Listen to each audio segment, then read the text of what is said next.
नमस्कार, डेली बज इंडिया देख रहे हैं आप। मोदी कैबिनेट का विस्तार हो चुका है। 43 मंत्रियों ने शपथ ग्रहण भी कर लिया है और उन मंत्रियों में एक नाम है शोभा करंदलाजे का भी, जो कर्नाटक के चिकमंगलुरु से सांसद हैं। केंद्रीय मंत्री बनने से पहले उन्होंने कुछ ऐसा किया है कि आप जानकर हैरान रह जाएंगे। ऐसे में सवाल उठता है कि आखिर शोभा करंदलाजे के इन ट्वीट्स में क्या था कि उन्होंने सारे ट्वीट्स डिलीट कर दिए। तो हम आपको बारी बारी से बताएंगे उन सभी ट्वीट्स के बारे में जिसे मंत्री पद की शपथ लेने से पहले करंदलाजे ने डिलीट कर दिया। फर्स्ट पोस्ट के मुताबिक अप्रैल 2020 में शोभा करंदलाजे ने एक ट्वीट किया था। लिखा था, बेलगावी से 70 लोगों ने निजामुद्दीन मरकज अटेंड किया था, जिनमें से 8 लोग कोरोना पॉजिटिव आए थे। क्वारंटीन वार्ड में इन लोगों ने अस्पताल के स्टाफ के साथ बदतमीजी की, नाचने लगे और सब जगह थूकने लगे। देश तबलीगी जमात के लोगों की मंशा जानना चाहता है। शोभा करंदलाजे ने अपने एक ट्वीट में एक और दावा किया था, जो इंडिया टुडे के फैक्ट चेक में गलत साबित हुआ था। उन्होंने पिछले साल 29 अक्टूबर को ट्वीट किया था और पाकिस्तान के संसद में मोदी मोदी के नारे लगाए जाने का दावा भी किया था। उन्होंने ट्वीट करके कहा था कि भारत के लिए अपनी सोच, समर्पण और दृढ़ इच्छा शक्ति के लिए पीएम मोदी ने बस भारत ही नहीं पूरी दुनिया को प्रेरित किया है। देखिए पाकिस्तान में विपक्ष कैसे पाकिस्तान की सरकार के खिलाफ मोदी मोदी का नारा लगा रहा है। इमरान खान के लिए ये भयानक शर्म का विषय है। हालांकि इंडिया टुडे के फैक्ट चेक में उनका यह दावा गलत पाया गया। पता चला कि पाकिस्तान के सांसद वोटिंग चिल्ला रहे थे, न कि मोदी मोदी। नोबेल पुरस्कार से सम्मानित पाकिस्तानी एक्टिविस्ट मलाला यूसुफजई ने एक ट्वीट किया था कि वो कश्मीर में रहने वाले लोगों से मिली।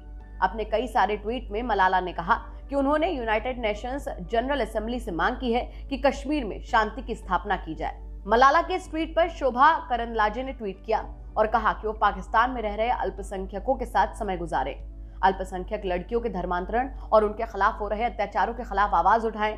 विकास कश्मीर में पहुंच चुका है, कुछ भी दबाया नहीं जा रहा है। 2017 की घटना है। राज्य में कांग्रेस के सिद्धारमैया मुख्यमंत्री थे।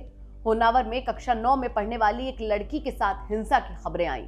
लड़की ने पहले कहा कि उससे रेप हुआ है। बाद में पुलिस की पूछताछ में लड़की ने कहा कि रेप नहीं हुआ था, लेकिन पीछा करने वालों से बचने के लिए उसने खुद को जानबूझकर चोट पहुंचाई थी। लेकिन शोभा ने इस खबर के बारे में ट्वीट किया कि जिहादियों ने होन्नावर के पास कक्षा 9 में पढ़ने वाली लड़की का रेप और हत्या की कोशिश की। सरकार क्यों चुप है? जिन्होंने लड़कियों को चोट पहुंचाई उन्हें अरेस्ट करिए। कहां है सीएम साहब? और जब पुलिस की जांच में दूसरे तथ्य सामने आए तो शोभा के खिलाफ धार्मिक उन्माद भड़काने के लिए एफआईआर दर्ज कर दी गई। लेकिन इसके बाद भी शोभा ने ट्वीट किए कि वो जिहादियों के खिलाफ लड़ाई जारी रखेंगी और राज्य सरकार के प्रेशर में नहीं आएंगी। एक ट्वीट में उन्होंने ये भी कहा कि सरकार उनकी आवाज एफआईआर से दबाना चाहती है।